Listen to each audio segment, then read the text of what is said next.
What's up guys, NepentheZ here and welcome back to another episode of Draft to Glory. In the last episode we sadly lost in the semi-final. We didn't get the greatest team.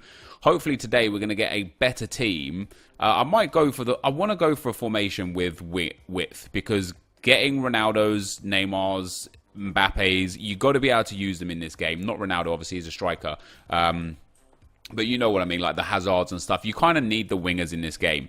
Now, I'm not a fan of the 5-back formations, but let's try it. Let's try a brand new formation. Let's go 5-back for the first time in I can't remember how long and see how we do. Now, if you guys are enjoying Draft to Glory, please feel free to drop a thumbs up on the video. Let's try and smash 5,000 likes for today's video. That would be amazing. And we start things off amazingly well, getting George Best over on that right wing. He is phenomenal. If we could pick up 3 or more icons today, I'd be delighted with that. I'm also going to go for Harry Kane. Harry Kane is a beast in the game this year. Good jumping, great heading accuracy. Reactions are amazing. Composure too. His passing is good. His shooting obviously is spectacular.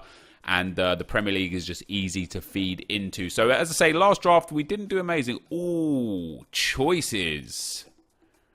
Now, Alexis Sanchez is good. What's his chem style? He's got a sniper.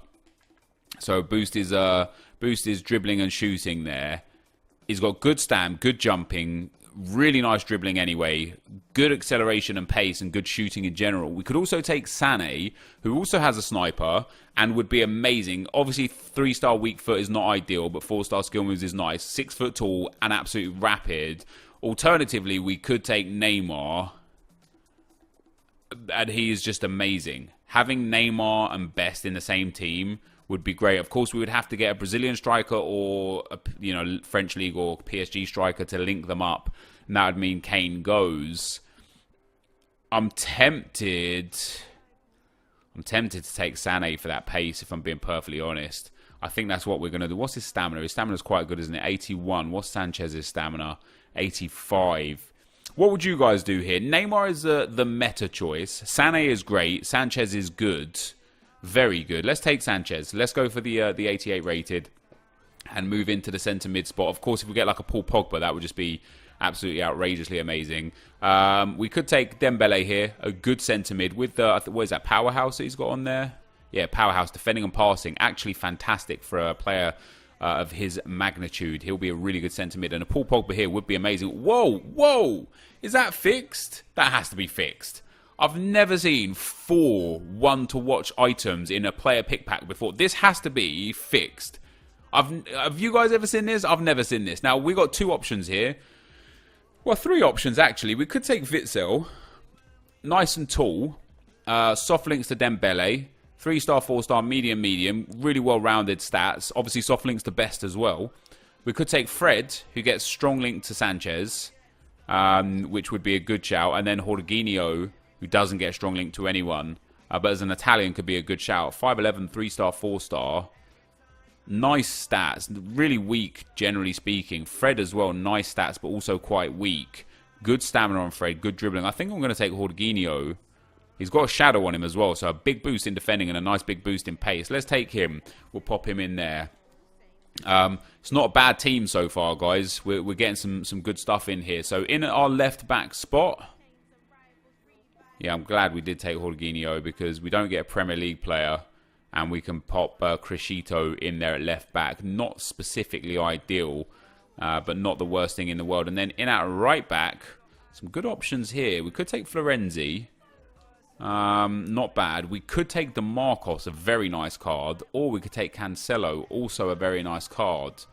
DeMarcos with the 4-star skill moves, of course. 6 foot as well. High medium work rates. Great stamina, 83 reactions. Cancelo, good stamina, a little less reactions, but probably a bit more well-rounded. I think we're going to go with DeMarcos. I think for me, the opportunities to link him, man, imagine if we went Fabregas now. The opportunities to link him are probably a little bit better. Saying that, we've been a bit screwed here. We could take Romagnoli, strong links to the left back, which would actually give the left back full chemistry, which is pretty damn sweet straight off the bat. And then our next centre-back, oh, I've got to go Titi. Yeah, that's actually nice. We could swap these 2 around and get a huge boost in chemistry. Now all we need is an icon centre-back to link them all up. So where's my Bobby Moore? He's not there. Mustafi, soft links to the 2 centre-backs. Rojo, soft links to the 2 centre-backs. Maguire, soft links to the 2 centre-backs. And Brooks doesn't link to anyone. So I guess we'll go with Mustafi in there, guys. That puts us up to 86 chemistry. And then last but not least, the goalkeeper. Celestin. We got to go Donnarumma. Just because he gets 10 chem with that strong link to Romagnoli. So there you go. I'm not over, like, once again, I feel like we've got a great attack, a good midfield, and we're just lacking in that back line. And that's what's cost me a lot in drafts recently, is not having the best defenders. So I want to focus really hard on that defence going forwards. But how can you focus when Hummels is a great choice but doesn't link to anyone? We could take Gareth Bale as a good super sub. Could take Suso as a super sub. He would actually be a good sub. I mean, we've got George Best in that right wing spot. Could take Schmeichel. No, Donnarumma and Romagnoli are going to stay there. I'm going to take Hummels just in case we can... if we get a Neuer, we could pop Neuer in. We could put Hummels at left centre-back and then just worry about that left-back spot afterwards. Obviously, that requires a lot of luck to get Manuel Neuer. But such it would be. So here, I mean, our midfield's already nice. Dembele and Jorginho. I don't want Steady there. So we'll take Raheem Sterling as a good sub with a lot of pace. I wouldn't mind taking, actually, I should have taken that Florenzi because we could take a good few subs, defensive subs. Kolarov's not bad. Crescito obviously works better for chemistry. Arthur I don't want. Bellarabi I don't want. Kolarov is not bad. He would actually make a great centre midfielder to come on. Really good tackling. Not the greatest passing. What's he got? Has he got a passing chem style? No. Good shooting, good defending, good physical. We'll take Kolarov there as our second, another sub. And move on to the next pick. Ooh. Do I take Sané now, or do I take Fekir as a good midfield option? Good pace, good shooting. Really well-rounded card. Really well-rounded. Other than a little low reactions, really well-rounded from Fekir. Raul Garcia I don't care about. I know he would give perfect link to DeMarcos, but then Harry Kane would lose his chemistry unless I put Dembele left side. Jorginho, Sanchez would still be the same. Mustafi would lose a link. That would be bad news. I think we'll take Fekir. We'll take another UCR. I would love another icon, honestly, guys. I think we could do great with a good defensive icon. Chris Smalling... We could take. I hate Smalling in this game. He's just not good enough compared to previous years. I'm going to take Bernardo Silva. I don't know why. He'll be a good centre mid, Bernardo Silva. I didn't need another right wing. We've already got Sterling up there as well. And now for the subs. I would love a big Premier League goalkeeper here. And we get one. Hugo Lloris. Not only does he work for the Premier League goalkeeper, he also would give an extra link to Mtiti. So now... We're a good fallback away from having a great defence. What do we get here? Koulibaly, De Vrij, and Skriniar. Skriniar's a great option. So is Koulibaly. What do I not like about Koulibaly? Reactions are a little low. Speed and acceleration are a bit warped. We could take the Inter boy. Pop him at like centre back as well. Jorginho would lose a chem point. So would Dembele. But I feel like it would be good. Or we could take Koulibaly and just bring him on as a sub into that centre midfield position there and just go for rating. I think we'll do that. We'll take him. We're up at an 86 rated right now. And then another pick. Oh, Van Dijk. Oh, and Manolas. Now we got... I'm gutted. I'm gutted, guys, that we didn't take Florenzi now.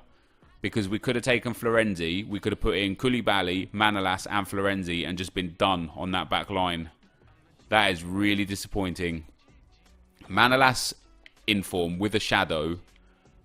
And then we could put Kolarov at left back. Jorginho would lose out on chemistry.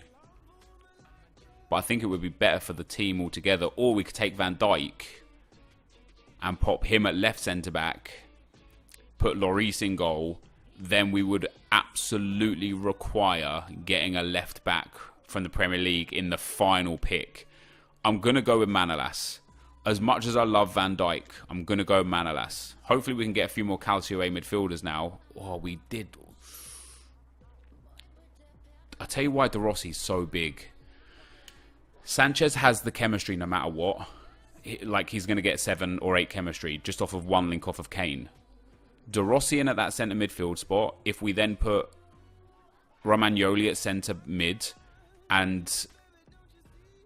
Well, we could even put Manolas at centre back and Kolarov at left centre back. De Rossi actually wouldn't get the full chem needed. That sucks. He would only be on 8 chemistry. That is really sad. Alternatively, we could take Mbappe and just have a super sub. Oh, I didn't even mean to click that. I was just looking at him. My bad. I kind of wanted De Rossi there. Well, I was debating. Oh, okay, so here is our silver picks. We don't care about that. 2 picks to go. This last pick has got to be good. Okay, so this pick is not very good. This pick here, this could change everything, depending on what we get. So we didn't even get anything of note at all. That's sad. Let's have a look at what the chemistry looks like if we put Manolas and Kolarov in. We lose Chem because of Jorginho. That's really sad. See, if I had De Rossi now in that centre midfield role, De Rossi would still be... He would be 1 link short unless I also played Jorginho, which would be fine for Kane. We can obviously put Koulibaly in as well. That doesn't actually help in any way. So I'm gonna stay with what we had there. Mustafi goes in. We'll get Romagnoli in as well. And Crescito. Oh, man. I don't like this back line at all. I really don't. Are we going to get up towards a 187? We've got a lot of high rateds here. It's only going to be a 186 if we get it, which is not even our highest rated draft. Not that that makes any difference.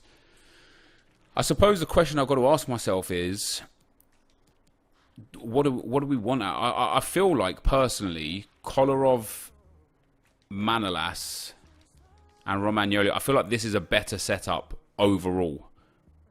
Sure, Jorginho loses chem. I mean, we could play Sterling. No, that doesn't even work either, does it? I mean, none of that really works. 7 and 7 on the 2 centre mids, no matter what. If we had taken Florenzi and De Rossi, we could have had the sickest team here. So sad that we didn't. So sad that we didn't take those. Let's see if we can get ourselves a Serie A manager and boost up. We get a Premier League in there. So Premier League takes us to 94 chem. La Liga 92. That man 90. 91 off of the Serie A 92. So we'll take the Premier League manager. We'll go up to 94 chem, guys. It is a great team. It's a really well-balanced team. Fortunately, we've got Icon George Best, who is just absolute tank. That is the squad. Let's get into the action. Okay, guys, as we go into the gameplay, the first opponent we come up against has got a 4-2-3-1 team. Episode 2. Episode 2, Variant 2. You know what I'm saying. It's late at night. We're trying to do what we can do here. A pretty good team, but then also some really bad players in there. A lot of common goals. He's gone for a full La Liga squad, which hasn't necessarily worked out perfectly well for him, even though he has got some good players in there. But let me tell you something about the 5 at the back. Back in FIFA 12 or 13, I was super anti-5 at the back. You know, I used to have that mindset of you're not allowed. You have to play FIFA by my rules or you're the problem. So if anyone ever scored a tramp goal or a sweat goal or a cutback or used 5 at the back or just played like an absolute tramp, you were the problem. I wasn't a problem, you were the problem. And then, like people in the comments would start to say things, hey, when you sweat a goal, it seems to be okay. So I started to think, okay, so let's try and work our way into being able to utilize and use everything to our advantage. And for me personally, that's where learning the game mechanics really started to begin for me. Learning what was overpowered, what was effective, what was efficient. That really started to kind of start for me back then. And what happened was I ended up switching into a 5 at the back formation against all my better judgment as we come up against our second opponent here, and it was awesome. And even in FIFA 15, I went to a 5 at the back for the last 3 months of FIFA 15, or maybe 2 months of FIFA 15, and I never lost another game for the rest of the year. Now, I didn't play as much as I did throughout the start of the year and stuff, because obviously back end of the game you just don't play as much, but it was crazy. I've always been reluctant since competitive gaming came in to use 5 at the back. I do remember using one 5 at the back formation in FIFA 17 for a weekend league when I saw someone at one of the events use it. And I think hashtag TAS uses 5 at the back right now, and I think he loves 5 at the back and is very effective with it. But, you know, when you're a pro player, it's just different for you. You're able to just do things.